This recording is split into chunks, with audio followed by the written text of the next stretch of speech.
Hello guys, welcome back again sa ating YouTube channel, no, The Action Man. Una sa lahat, may love shoutout po sa lahat ng mga kakamping at sa mga hindi man mga kakamping. Kung interesado ka sa video ito, patapusin mo na hanggang dulo at huwag nyo nang kalimutan na i-like at i-share ang ating video para malaman naman ang ilan sa ating mga kababayan na nagtutulog-tulugan sa katotohanan. So muli naman nagbabalik ang nag-iisa nyong host na si The Action Man para magbigay ng komentaryo at reaction sa mga mainit ng issue na bayan. So ito ho mga ka-action, mga kakamping, no, may gusto lang ho ako na i-share sa inyo. Kung nakaraang araw ay naglunsad o inilunsad ang nasabing lundag ho mga ka-action doon sa Lasal, at sinabi ni Attorney Leni Robredo ang susunod dyan na puntahan ay sa Bataan.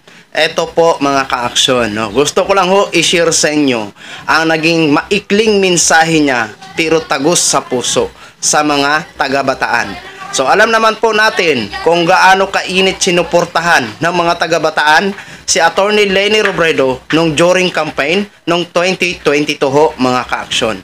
At ito po ha, nagkita-kita sila o nagkaroon ng meet and greet doon sa Bataan ho mga ka-action, na kung saan nandun na yung mga volunteers at ang ating mga supporters. Okay? So ito po, panoorin po muna natin mga ka-action, mga kakamping ha. Number one na katangian empathy kasi everything else stems from them. Yung husay naaaral, yung sipag nahahanapan ng paraan, pero yung empathy kasi hindi mo yun naaaral. Yung empathy, yung nararamdaman mo, yung pakiramdam ng mga tao na nililid mo. It makes you a very effective leader pag nararamdaman mo yun. Lagi ko tong sinasabi when we were doing Angat Buhay nung ako Vice President. Yung hinihikayat ko yung mga staff ng OVP na mag-community work. Tingin ko kasi yung community work, yun lang yung paraan ng mga staff. Wala, nilipad na yung microphone mo, Hard. Ayan. Ang tingin ko kasi, Carl, pag sinabi mo hindi niya naaaral, hindi mo kayang aralin yung empathy, you have to live it out. Pero pag live out mo na siya, nakita mo na yung realities on the ground, imposible na nawala kang gagawin. So para sa akin, yun yung number one. Saka syempre, number two, kailangan seryosohin mo yung trabaho mo. Hindi pwedeng tumakbo ka para lang sa titulo.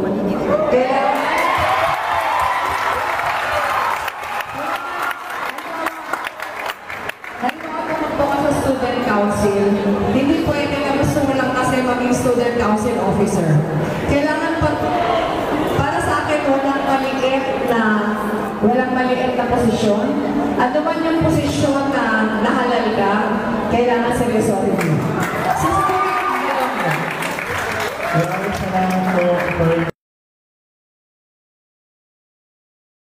So yun na ho mga ka-action, mga kakamping, no, napanood na po natin at napakinggan na po natin ang kanyang maikling mensahe pero tagos sa puso natin kung iisipin ho natin, no?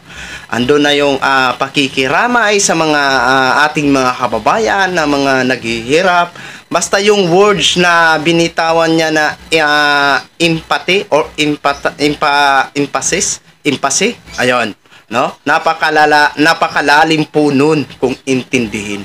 Napakarami po nun kung i-analyze natin ang nag-iisang words na binitawan niya.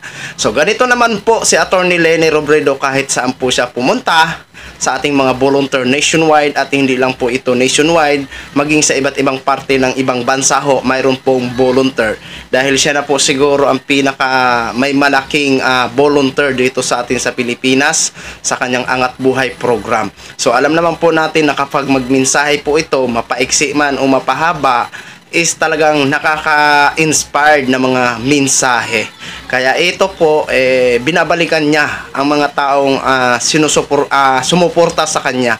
Hindi binabalikan dahil hihingi ng tulong, kung hindi binabalikan para mag-organize ng mga project, no? Ng mga project kung saan makakreate sila ng mga project na kung saan makakatulong sa ating mga kababayan kung saan man sila na magtayo ng kanilang mga project, halimbawa Bataan o Cagayan o etc. Basta kung saang lugar sila makakreate ng ng mga project, yun ay makinabang ang iilan sa mga residente. Hindi man mabigyan ni Atty. Leni Robredo ang lahat, pero pasalamat ho tayo na may isang Angat Buhay program at pinamumunuan ni Atty. Leni Robredo na kahit hindi man makaabil ang lahat, pero nandyan siya para handa tulungan ang ating mga kababayan sa abot ng kanyang makakaya.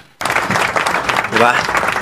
Kaya laking lang to si Atty. Leni Robredo, nakaka-proud ho talaga na kahit hindi man siya nakaupo bilang isang presidente ng Pilipinas, pero maipagmamalaki po natin siya dahil nga po sa kanyang mga magagandang advocacy na sinimulan niya nung siya ay Vice President ng Pilipinas hanggang siya naging private sector po siya. Ganun at ganun pa rin ang kanyang hangarin. Wala siyang bukang bibig, wala siyang hangan kung hindi ang makatulong sa ating iilan sa ating mga kababayan na nangangailangan ng tulong. So yun lang ho mga ka-action, mga kakamping, gin-share ko lang ho sa inyo. At sa mga taga-Bataan, mega love shoutout po sa inyong lahat dyan.